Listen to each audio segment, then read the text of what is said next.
శ్రీనివాస్ గారు వెంకటేశ్వర స్వామి భక్తులు. నేను కూడా చిన్నప్పటి నుంచి స్వామి భక్తురాలిని. సో ఎవ్రీ ఇయర్ మేము బ్రహ్మోత్సవాలు చూడడానికి వస్తాం. ఇదివరకు నాకు డ్యాన్స్ టీమ్ ఉండేది. మాడవీధుల్లో ప్రోగ్రామ్స్ చేయించేదాన్ని. ఈరోజు చూడడానికి వచ్చాను. మీ సమస్యలన్నీ ఓకే అయిపోయినాయి. మా సమస్యలన్నీ క్లియర్ అయిపోయాయండి. ఇది ఆల్మోస్ట్ 2 years ముందున్న ఇష్యూయే. మీకు అందరికీ మ్యాక్సిమం ఇప్పుడు తెలుసుంటుంది, కానీ 2 years ముందున్న ఇష్యూ.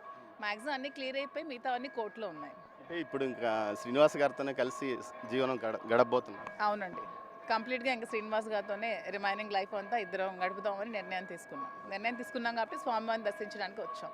ఇది మేము తీసుకున్న నిర్ణయం కాదు.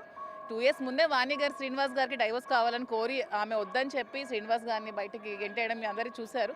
అప్పటి నుంచి మేము తీసుకున్న నిర్ణయం ఇది. అనేక కానీ ఆ సోషల్ మీడియాలో కానీ బాగా పెద్ద ఎత్తున రచ్చ జరిగింది. ఇది ఇబ్బంది అనిపించలేదా మీకు? ఇబ్బంది అనిపించలేదండి. వాస్తవాలు ఇప్పుడు జనాలు అందరూ తెలుసుకున్నారు. ముందు ఒక 2-3 days నెగిటివ్గా ఉన్నా కూడా ఇప్పుడు అంతా పాజిటివ్గానే ఉంది రెస్పాన్స్. అందరూ నిజాలంటే తెలుసుకున్నారు కాబట్టి ఇప్పుడు మేము చాలా హ్యాపీగా. రాజకీయాల్లో మీరు కూడా కొనసాగబోతున్నారు? తప్పకుండా అండి, ఎందుకంటే జగన్మోహన్ రెడ్డి గారి మీద అభిమానంతోనే నేను రాజకీయాల్లోకి వచ్చాను. అదే అభిమానం ఇప్పటికీ ఉంది, అదే కంటిన్యూ అవుతుంది.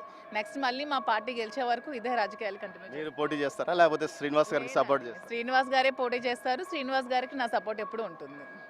ఇంకేమన్నా మీరు చెప్పేది? లేదు, అంతే. Thank you.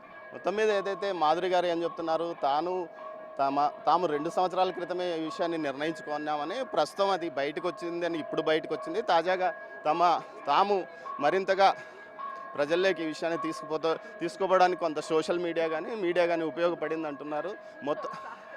మొత్తం మీద అయితే ఇక శ్రీనివాస్ గారితోనే తన జీవితం కొనసాగుతుందని, అంతేకాకుండా రాజకీయాల్లో తాను ప్రత్యక్ష రాజకీయాల్లో ఉండని కేవలం శ్రీనివాస్ గారితో ఆయన పోటీ చేస్తే ఆయనకు సహాయకారిగా ఉంటానంటుంది.